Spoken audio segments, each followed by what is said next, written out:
ശശി തരൂരിന്റെ ലേഖന വിവാദം തന്നെയാണ് ഏറിലുള്ളത്. ലേഖന വിവാദത്തിൽ ശശി തരൂരിനെ തള്ളുകയാണ് KPCC അധ്യക്ഷൻ കെ സുധാകരനും കോൺഗ്രസ് മുഖപത്രമായ വീക്ഷണവും. ഹൈക്കമാൻഡ് നിർദ്ദേശപ്രകാരം സുധാകരൻ തരൂരുമായി സംസാരിച്ചു. VD സതീശനും K മുരളീധരനും തരൂരിനെതിരായി വിമർശനം ആവർത്തിച്ചു. തരൂരിന്റെ പ്രശംസയെ വീണ് കിട്ടിയ ആയുധമാക്കുകയാണ് LDF. ഇതിനിടെ CPM-നെ രൂക്ഷമായി വിമർശിച്ച് ശശി തരൂർ ഫേസ്ബുക്കിൽ പങ്കുവച്ച പോസ്റ്റ് മണിക്കൂറുകൾക്കുള്ളിൽ പിൻവലിച്ചു.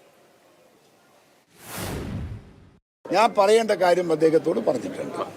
നല്ല ഉപദേശം കൊടുത്തിട്ടുണ്ട് ശശി തരൂറിന്. വ്യക്തിപരമായി ഞാൻ എന്റെ സ്വാതന്ത്ര്യമെല്ലാം എടുത്ത് നല്ല ഉപദേശം അദ്ദേഹത്തിന് കൊടുത്തിട്ടുണ്ട്. സംസ്ഥാന സർക്കാരിനെ പ്രശംസിച്ച തരൂർ എഴുതിയ ലേഖനം ഉയർത്തിവിട്ട വിവാദങ്ങൾ കൈവിട്ടു പോകുന്നതിനിടെയാണ് ഹൈക്കമാൻഡ് ഇടപെടൽ. ദേശീയ നേതൃത്വത്തിന്റെ നിർദ്ദേശപ്രകാരം KPCC പ്രസിഡന്റ് K സുധാകരൻ തരൂരുമായി സംസാരിച്ചു. പാർട്ടിയുടെ നിലപാട് സുധാകരൻ തരൂരിനെ അറിയിച്ചിട്ടുണ്ട്. വ്യക്തികൾക്ക് തീരുമാനങ്ങൾ ഉണ്ടാകാം, പക്ഷെ പാർട്ടി തീരുമാനമാണ്, പാർട്ടി അഭിപ്രായമാണ്. അത് ഔദ്യോഗികമായി ഔപചാരികമായി നമ്മൾ അനുസരിക്കുകയും ഉൾക്കൊള്ളുകയും ചെയ്യുന്നത് ഞങ്ങളുടെ അഭിപ്രായമല്ല, പാർട്ടിയുടെ അഭിപ്രായമാണ്. കോൺഗ്രസ് മുഖപത്രമായ വീക്ഷണത്തിന്റെ മുഖപ്രസംഗത്തിൽ തരൂരിനെ പേര് പരാമർശിക്കാതെ രൂക്ഷമായി വിമർശിക്കുന്നുണ്ട്. ആരാച്ചാർക്ക് അഹിംസ അവാർഡോ എന്ന തലക്കെട്ടിലാണ് മുഖപ്രസംഗം.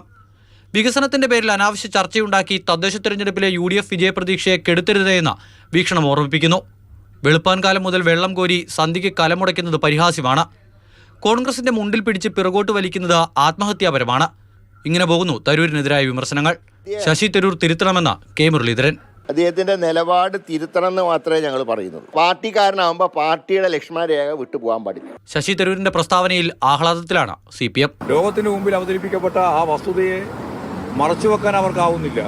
അപ്പോൾ ലേഖനത്തിലെ ഉള്ളടക്കത്തെയല്ല, അതെഴുതിയ ആൾക്കെതിരായിട്ടുള്ള കടന്നാക്രമമാണ്. വിവാദങ്ങൾക്കിടെ CPM-നെ വിമർശിച്ച ഫേസ്ബുക്കിൽ പങ്കുവച്ച പോസ്റ്റ് തരൂർ പിൻവലിച്ചു. CPM നരഭോജികൾ കൊലപ്പെടുത്തിയ നമ്മുടെ കൂടപ്പിറപ്പുകൾ എന്നെഴുതിയ ശരത്ലാലിന്റെയും കൃപേഷിന്റെയും ചിത്രമുള്ള പോസ്റ്റായിരുന്നു തരൂർ പങ്കുവച്ചിരുന്നത്. ഇത് വാർത്തയായതോടെ ഫേസ്ബുക്കിൽ നിന്നും പോസ്റ്റ് അപ്രത്യക്ഷമായി. മാതൃഭൂമി ന്യൂസ്, തിരുവനന്തപുരം.